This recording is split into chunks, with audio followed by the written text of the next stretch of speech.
Magic is found in every room, where people connect over a shared purpose. In this weekly podcast, Luke, Hannah and Chris explore the role of purpose, courage, mindset and culture in every leader's quest for transformational performance. Hello and welcome to Magic in the Room, coming to you from Big Sky, Montana. I'm Luke Freeman. And I'm Hannah Broderud. And today we are continuing our conversation about mindset. So if you haven't listened to the conversation Hannah, Chris, and I had around mindset, what mindset is, how we define it, and a couple different dimensions of mindset, we're going to be referring to that a lot in this episode. So would highly recommend you listen to that introduction first. But we will try and give enough context, even if you haven't. This is helpful. A couple other reminders. We have a reflection guide at magicintheroom.com that you can go and download for free, and it will help you kind of work through this content. Today, especially as we look at a couple dimensions of mindset that we've put on an XY axis, like a graph, it could be helpful to go get that from magicintheroom.com so you can see that graph and follow along. But I think you'll be able to understand what we're talking about. Yeah, so as a reminder, mindset, for me, the most helpful way to think about it is it's habits of our mind. Mm-hmm. It's just the way that our mind has developed and grown. It's influenced by our genetics and also our personality and life experiences. So we get some level of kind of predisposition to our mindsets sort of out of the box, mm-hmm. but then we can develop and change our mindset over time. Exactly, yeah. And then we talk about a couple different dimensions of mindset. And so when we talk about a leadership mindset, sometimes we call it the igniter mindset. It's someone that has a high growth mindset. The other dimension is the outward dimension. So high growth, high outward orientation. That is what we, at least for me, I am always looking to see how I can kind of evolve and develop my mindset to be growth-oriented, outward-oriented to the world around me. Yeah, and today we want to get really practical on helping you develop that leadership mindset. And so I just want to start off by review of the two different dimensions that we place on an XY axis. And so the first is growth versus fixed orientation. So Carol Dweck really pioneered this idea of a growth mindset. And essentially, the idea is that if we have a growth mindset instead of having a fixed mindset, we believe that with hard work and dedication, we can develop new skills and knowledge. So we believe that if we try, we can grow. Yeah. Versus fixed is, hey, I've only got what I got. I got to do the best I can with it, but I can't learn new skills. I can't learn new ways to look at the world. That would be a fixed mindset. I am the way I am. This is how I've always been, how I always will be. And also, we see it in organizations. This is how we've always done things around here. So why try something new? Yeah. And so for our model, we put that on the vertical axis, the up and down axis, and we put growth at the top and fixed at the bottom. And then on the horizontal axis that goes side to side, over there on the left, we have one edge of this next mindset, which is an inward orientation. And then over on the right, we have an outward orientation. And outward mindset was pioneered by the Arbinger group. And it essentially says that folks who have an outward orientation versus inward are aware of the people around them, genuinely care about their well-being, and understand how their actions will affect their peers' success. And so inward versus outward across the bottom, fixed versus growth on the vertical. And so you end up with these four quadrants. You have inward and fixed, you have growth and inward, you have outward and fixed, and then you have outward and growth mindset. So we're going to talk about each of those four quadrants today and give you some tips on developing people maybe, or working with people who might be in one of those mindset quadrants, and then also managing yourself, because you'll probably recognize which of those quadrants you might go to in certain situations. Mm-hmm. So let's start with fixed mindset and inward mindset. All right. So we creatively came up with some names for these. We can debate whether or not it's healthy to put labels on people, but for the purposes, it's not if it's healthy or not. If it's helpful or not. Yes. Thank you. We're not claiming accuracy here. We're not claiming like this is like some theory that's been beautifully, perfectly researched. Our aim is really, is it helpful? And for me, like, it's helpful to have names. Yeah. Like, oh, I'm acting like the professor, which is my go-to. We'll get to that in a minute. Yeah. But yeah, let's start with this fixed inward quadrant, which... Yeah, and we've had a few different names that we've used for this. I think what we found was most helpful is to think of it as the protector. Because each of the mindsets do have some helpful qualities of them. And there can be some unhelpful qualities, right? So someone with a fixed developmental attitude and a more inward perspective, at their best, they can serve as a strategic guardian to the status quo. There are situations where it's important to maintain order, to maintain some kind of historical, preserve things, right, within our culture. They are sometimes the people who really know how to work the system because they're really good at understanding the system that exists, and they feel most comfortable within that system, and they serve to protect it.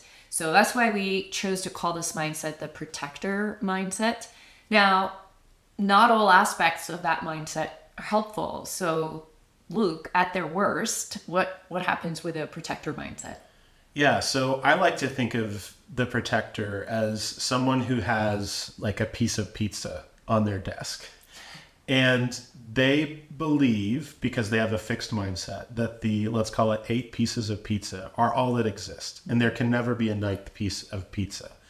Now, having a growth mindset, someone might say, you know what, we can go make some more pizza, right? I can go to the store. Oh, let's create a side business, a gig. We'll earn enough money that we can go buy some mozzarella and some pizza dough and whatever else. Yeah. Or even more simply, we could cut each of those pieces in half and we could have 16 people each have a piece of pizza. Yeah. But if I am a protector and I have a fixed mindset, I typically believe, hey, what is there, whether that is time, resource, a set of skills that I have, can't be grown and developed. It's all I've got. And so I need to manage this in a way that is going to be most efficient and effective for me. Now, when you add to that the inward mindset, which is primarily concerned with one's internal individual goals and objectives, you can see how that would be problematic. Someone who believes that those 8 pieces of pizza are all that there are and says, you know what, I have to eat lunch and I like to eat about 2 pieces of pizza for lunch. So I've got 4 days worth of pizza here. Right. Probably much more interested in doing that than splitting up the pizza, making more pizza, whatever else. Yeah. And so at their worst, sometimes these folks won't participate or engage unless they think they can win. So if someone walks in and says, hey, anyone got any lunch? They might just put a piece of paper over the pizza box and just keep doing their work and not acknowledge, right? They're probably not going to engage because the only outcome of them engaging with that conversation about lunch is that they're going to lose a piece of pizza. Right. Or they're going to be seen to be selfish or whatever else, right? So they have this propensity to stay out of the fray, to not really be easy to collaborate with. And they don't subscribe to the concept of win-wins. And so when we get into some of the other archetypes, when someone who maybe lands in a different quadrant comes to interact with the protector, they can be speaking different languages around even, do I have a belief that we could go make more pizza? No, I don't know how to make pizza. Right. If I'm a protector, all I've got is this. So why are you even talking about having more pizza? Look, here's the 8 pieces. It's all we got. So I think if you're listening, maybe some people came to mind that you work with or that you've interacted with who really live in this protector mindset mode. And so you might want to think about what's most helpful in dealing with them. And Hannah, I'm curious, like, what have you found to be helpful? What are some tips and tricks as we either address the protector mindset in ourselves or with the people that we work with? Yeah. So some things that I've observed, there are some roles where having someone that has this kind of protector mindset can be really helpful. And when we have vastly different mindsets and different styles, it can also provide room for conflict, right? Because we don't understand each other. But in certain roles, like a compliance role, where you have to pay attention to the rules and you have to make sure that things happen in a certain way every time. Yeah. Someone with that mindset can be very effective in that role. Yeah. Right? Now, from a personal growth and development perspective, that person might also find themselves sometimes a little stuck. So I think one of the classic examples of where you see the protector mindset go from those examples where you said they can be really helpful to being a challenge inside an organization is when change is required. And oftentimes we'll see this with new process or procedure that's rolled out, or new technology that's being implemented. That's been a big one, right? As we've had so much more technology in the workplace over the last 20 years. These are the folks that if you go to them and say, hey, we've got a new system and it's going to save you so much time. Right. You're going to be able to do things that, like, you'll be able to do things where you're talking to people and interacting more and maybe not just doing, this manual process. We think we're doing them a favor. And we show up and we have this grand plan about how better their job's going to be and how better the organization's performance is going to be. But then we just get this wall that's like, yeah, that's not going to work for me. Or just, lack of engagement or dragging feet. But it's helpful to me with the protector mindset to remember that if someone truly has a fixed mindset where they don't believe that they can develop new skills, it's a really threatening thing to their security to say, hey, look, all we have to do is this different thing and you're going to get 20 hours back in your week. Yeah. Well, they don't necessarily want 20 hours back. They've found something that works for them, meets their objectives. And so oftentimes it takes a while to win them over. So I'm curious, what have you found to be helpful in winning them over for any sort of change initiative, new procedure, or new technology? Yeah. I think everything starts with trust and anchoring to a purpose. If we can clearly understand what is the purpose of this change, and so communication, I think, for a leader, when you have people on your team, communication is always important, but for these individuals in particular, really clearly being able to articulate the why and then the path forward, so that someone that tends to be more in that protector mindset can see the path from A to B, understand why it's helpful to move, because they're not necessarily going to just leap there like you did, right? Yeah. And they're going to need the steps, and they're going to want some support around the process, understanding, or maybe even invite them in to help to create the process for the new way, right? Because these are individuals who tend to be also more process oriented, right? Process provides security. A lot of our reactiveness as human beings come from a need to feel safe on whatever dimension that matters to us, right? Yeah. So clear communication, articulate the why, illuminate the path forward, and invite them in to create process, I think can be some helpful strategies. Yeah, and the only thing I would add to that would be getting their fears on the table and spoken out loud. Yeah. And so sometimes we, if we're kind of the change agent, are moving so fast that we don't take time to say, we get frustrated when we get resistance. But we do need in those cases to slow down, to speed up, one of those instances where really taking the time to say, what is it that makes you nervous about this? Yeah. Tell me a way that you would suggest that we approach this instead of the way that you're resisting, and really get those things on the table so that we can come back later and say, I really thought about this thing you're concerned about with the project or with the change, and here's some ideas on how we could address that. Which of those resonate best with you? But there's no quick silver bullet to it. Right. Yeah. And that's the truth with all of these, really. I mean, with all human development. Right. Yeah. No magic wand to magic someone from an infant to a teenager to an adult, right? And we're all the same way with our mindsets. Like, it does take development over time. Yeah. Okay, so let's move from our lower left quadrant, from our protector mindset, up. So we're going to stay in inward mindset, where we're primarily focused on our own goals and objectives rather than those of a wider team or community. But we're moving up into growth mindset, which, as a reminder, like growth mindset, we believe that we can add skill, that we can grow, that we can adjust. And over time, we can really build new competencies that open new doors for us. Mm-hmm. So we call this one the professor mindset. So tell us a little bit about that.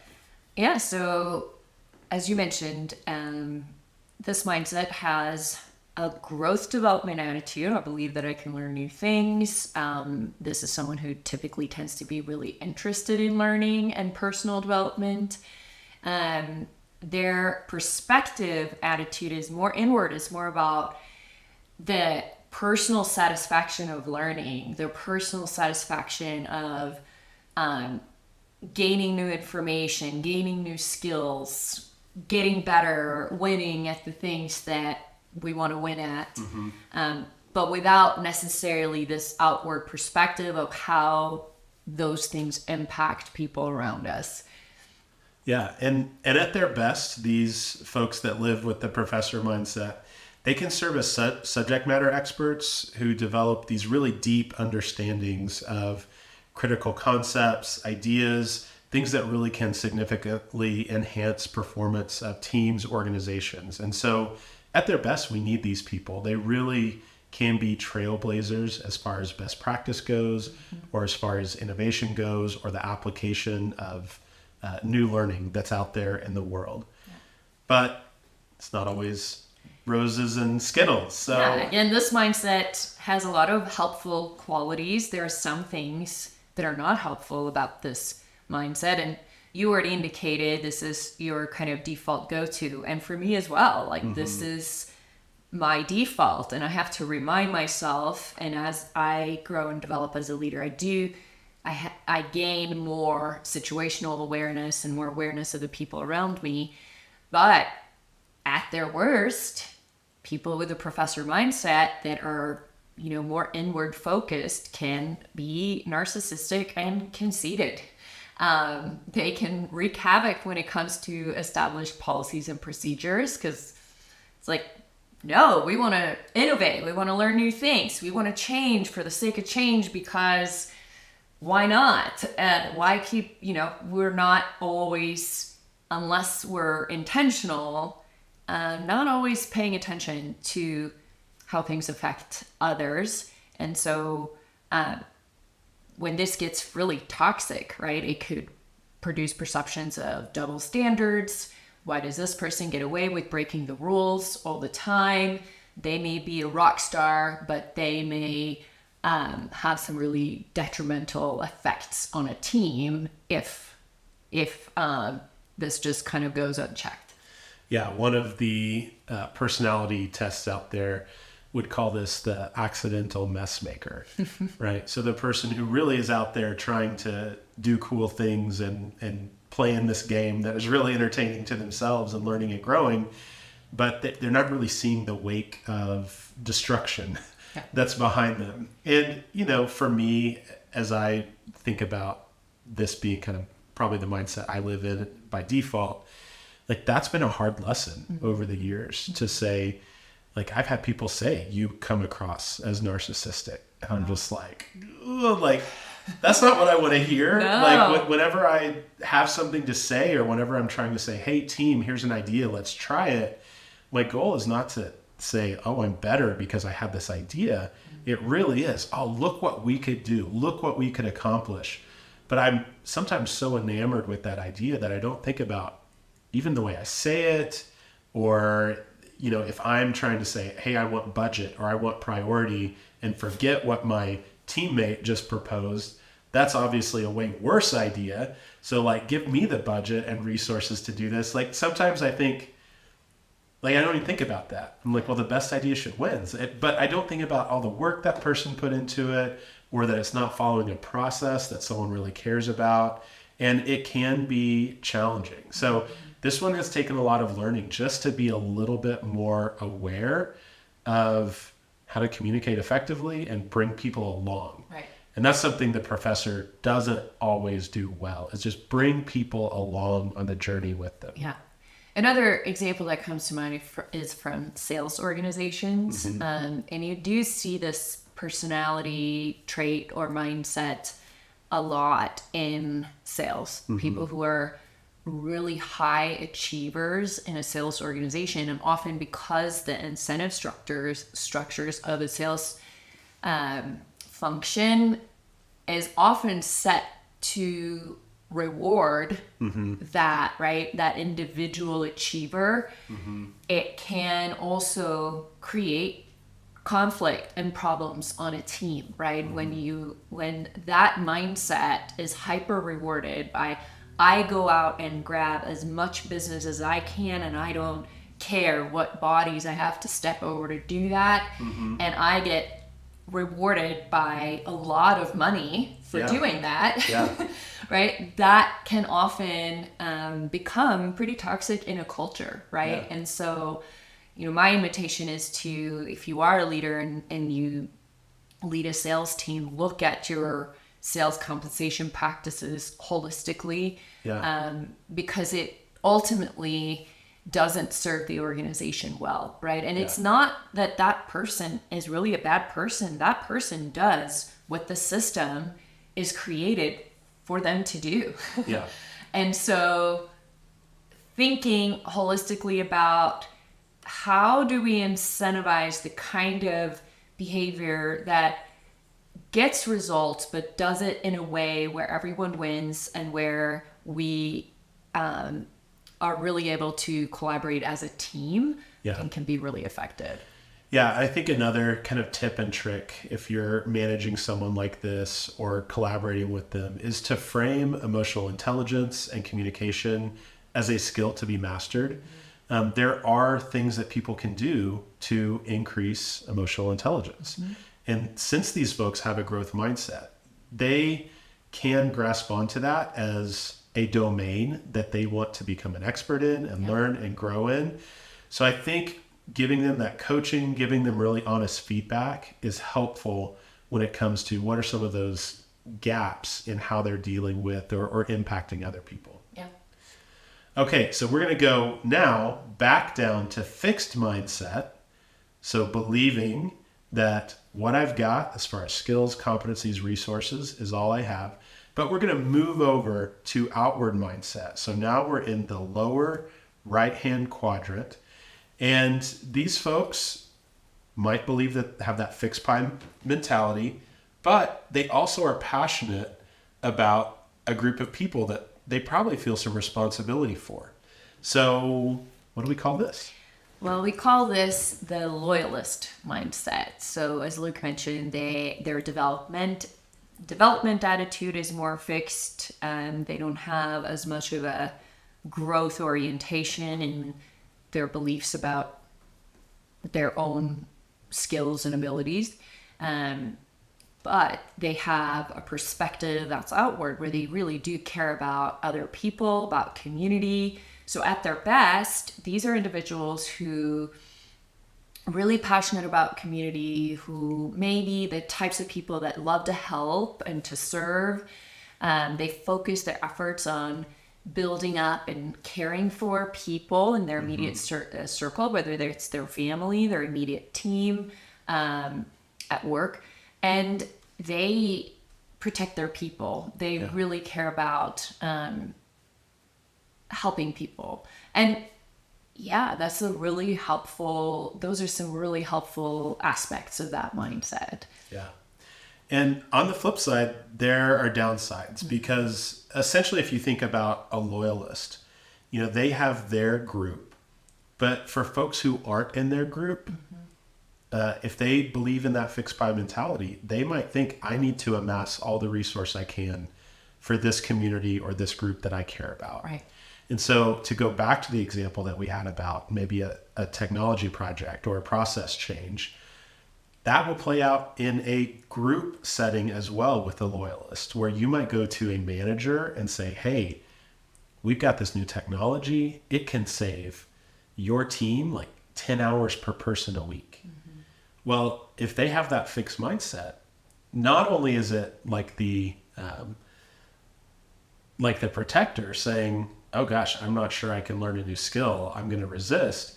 This person could be even more passionate about my job is to protect these 10 people who are all doing data entry. And I know if they come in with some sort of technology, not all 10 of these people are going to be able to learn it. And with that saved time, I know they're telling me that we're going to be able to do more value add work and more human connection and whatever else, but that's not going to happen. They're just going to downsize us by 2 people. And my job is to protect this team. So I'm going to resist as long as possible. So at their worst, they might show up as being cynical about change or other items in general. They might show up as being pessimistic. And sometimes, like I just described, they create that us versus them mentality where it really does become this competition for resource, even with other groups inside an organization that they should be collaborating with. I also think this is a mindset that is at risk of burning out, of not taking care of themselves because of that big focus on others, that outward orientation where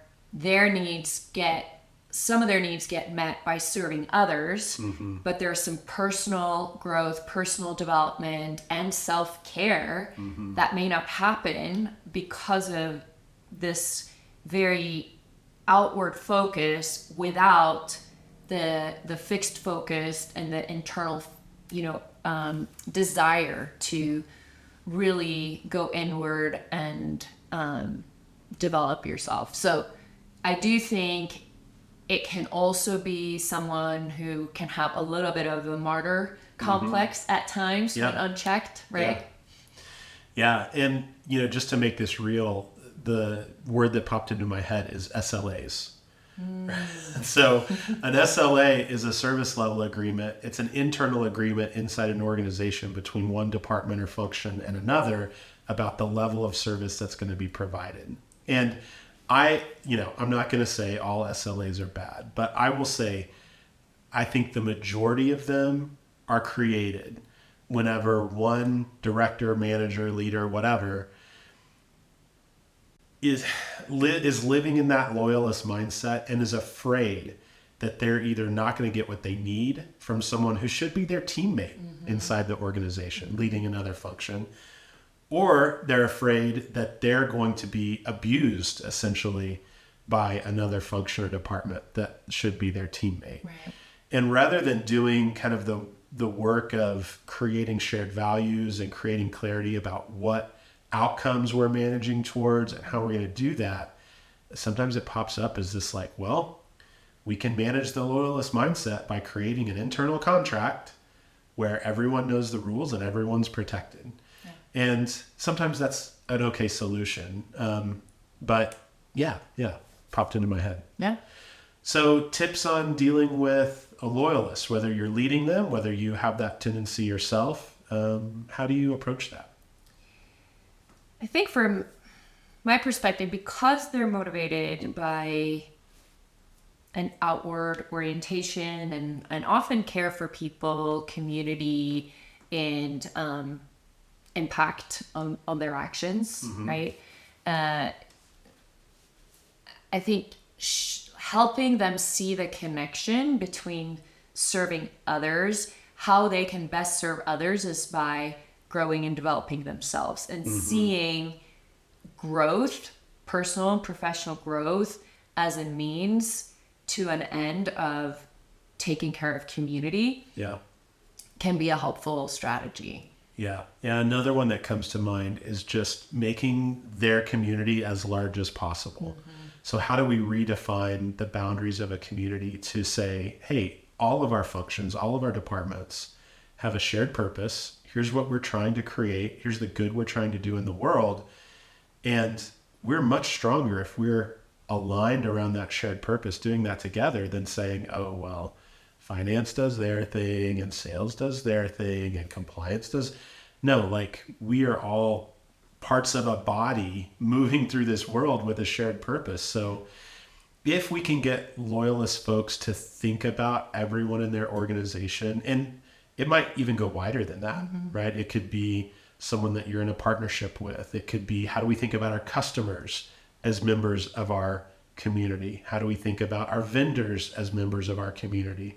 And give people language to view the world that way. I think a loyalist can be incredibly helpful and powerful when they have the best interest of that widest community possible in mind as they're leading and making decisions. Yeah.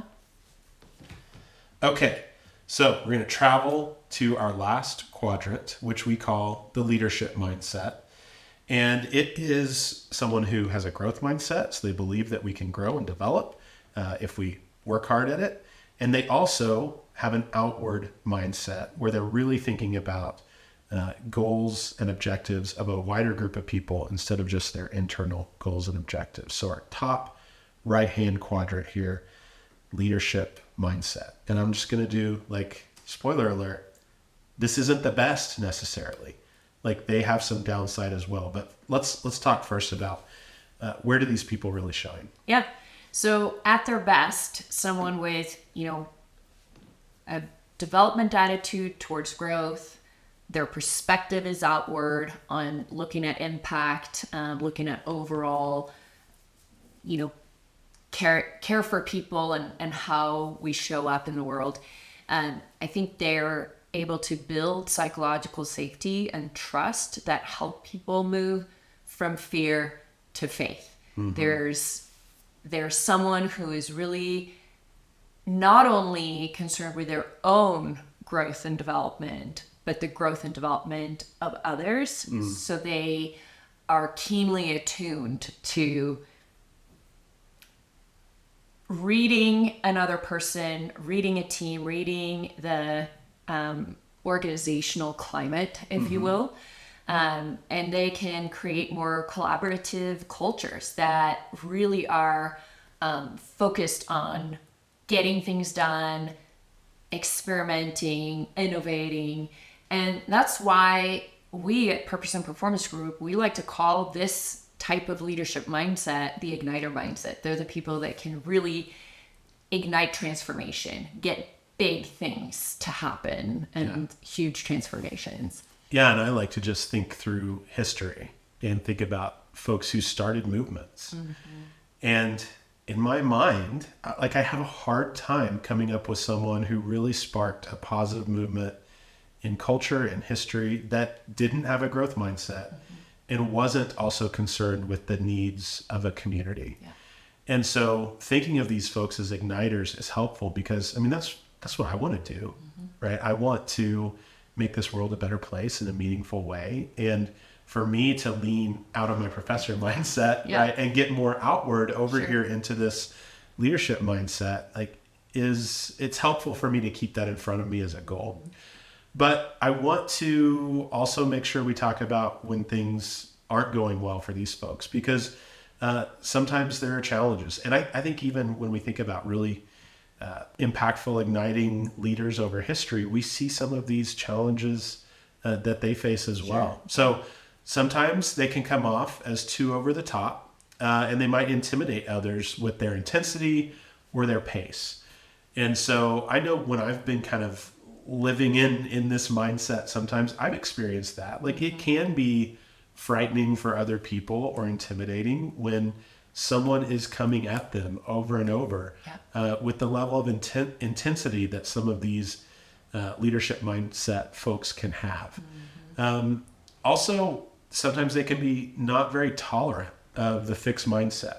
Sure. So when they go, so we'll do the flip side of the scenario we talked about with the protector, with the loyalist, when they go and they say, hey, I've got an idea, it's going to be so much better, like you're in, right? And they get a no, they can move really quickly to like, what's wrong with that person? This is so clearly going to be better. It's so clearly going to take us and our purpose as an organization further, that sometimes their frustration is very real, and it can come through and damage relationships.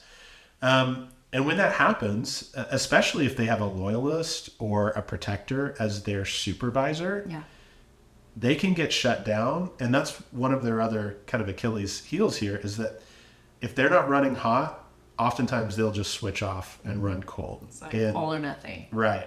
That internal monologue can be like, well, you don't want me to bring it? Fine. I'll like clock in, do what you expect, and clock out. I mean, the problem for these people, though, is that that's not sustainable. Right. They'll try and put up a wall and say, you've told me no 5 times, so fine, I'll just do my thing. But they can't do that because they have that fire inside them that they want to grow. They want to keep moving. Yeah, and so sometimes they do find it hard to fall in line, toe the line. Sometimes they do find it hard to be patient. Patience isn't often a descriptor for some of these folks with leadership mindset. Yeah, so if you're coaching someone who has leadership mindset, what are some of the things that you think are helpful for them to maximize their impact and maximize their effectiveness?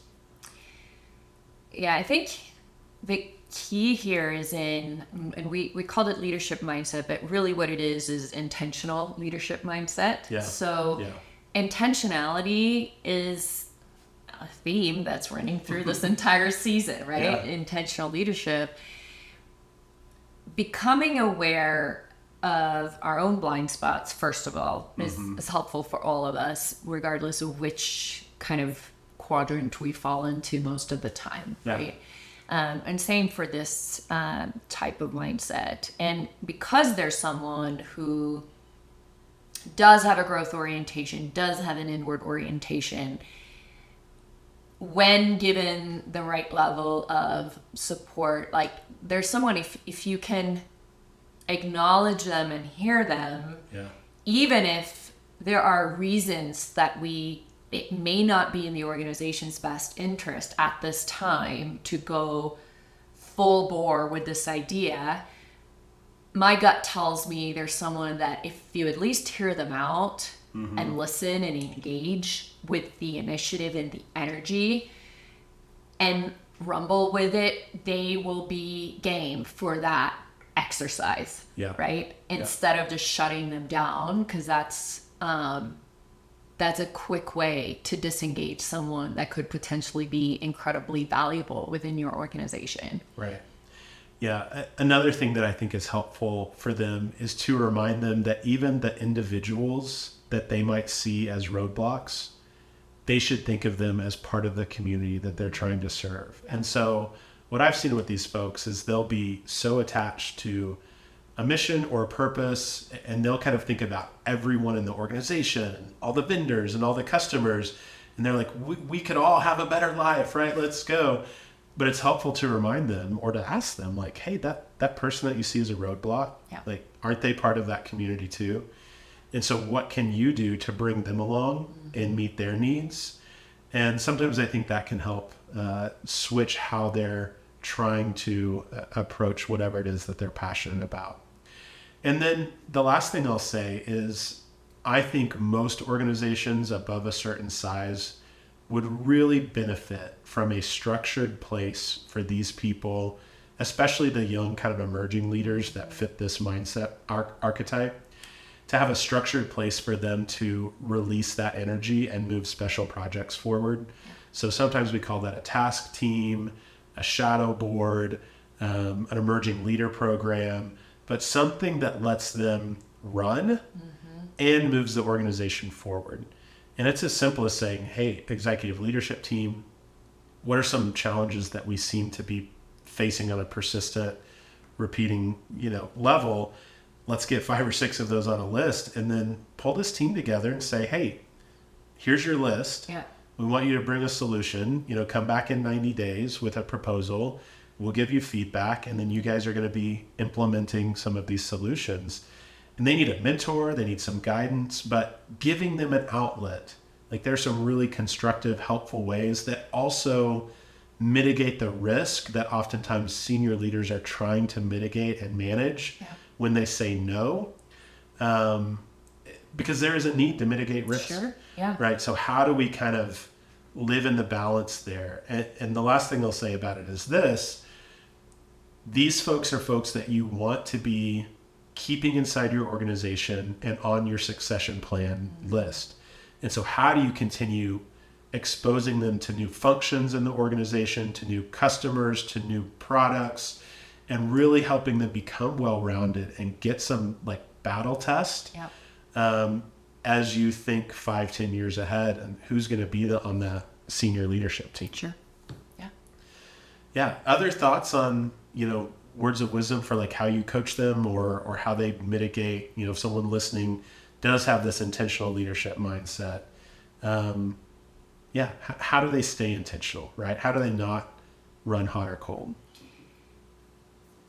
Again, we've said this before, but anchor back to purpose. Yeah. I think that's for all of us, but especially for this mindset, I think is really important. Just keeping the purpose clear, front and center, keep circling back to that, right? Because of that tendency to run hot or cold or learn nothing. Why are we here? Yeah. What is it really ultimately we're trying to achieve? Mm-hmm. What is that North Star? What is the greatest good that we're here to achieve? Mm-hmm. Maybe the time isn't right for this particular project or initiative. It may feel that way, but how can we, if this isn't it, what is something else that can help us move our purpose forward? I think for me, that's going to be the most powerful way to keep someone like that engaged. Or if you are that person, keep yourself, on a track, right? Because with this mindset, the gift is, all right, a window closes, you have the ability to look for other windows, doors, opportunities. I love that. And the other thing I would say is if your personal purpose is situational and it's I can only be fulfilling my purpose if X, Y, Z are happening, it's probably not a super strong, compelling purpose. So I think you should reflect and say, how am I offering the highest possible good I can offer to this world in a leadership team meeting, doing a really impactful project, but also having a hard conversation with someone who maybe is a roadblock to what I want to achieve, or standing in the grocery checkout line, or talking to my kids, or connecting with a friend. You should have something that's so kind of clear and palpable that's helping you make decisions day in and day out, that a no or a not yet doesn't throw you into a tailspin. Mm-hmm. You should be able to, in that no moment, know, how do I respond to this no in a way that aligns with my personal purpose? Yeah. Well, great conversation, Hannah. I would just, say to people listening, we're not trying to pigeonhole anyone. The goal here is for these archetypes to be helpful as we lead other people and as we lead ourselves. We're all going to situationally probably move in and out of these archetypes depending on the scenario. So just want to say that as an encouragement to folks listening. A reminder, would encourage you to go to magicintheroom.com, download the free reflection guide for mindset that we have there.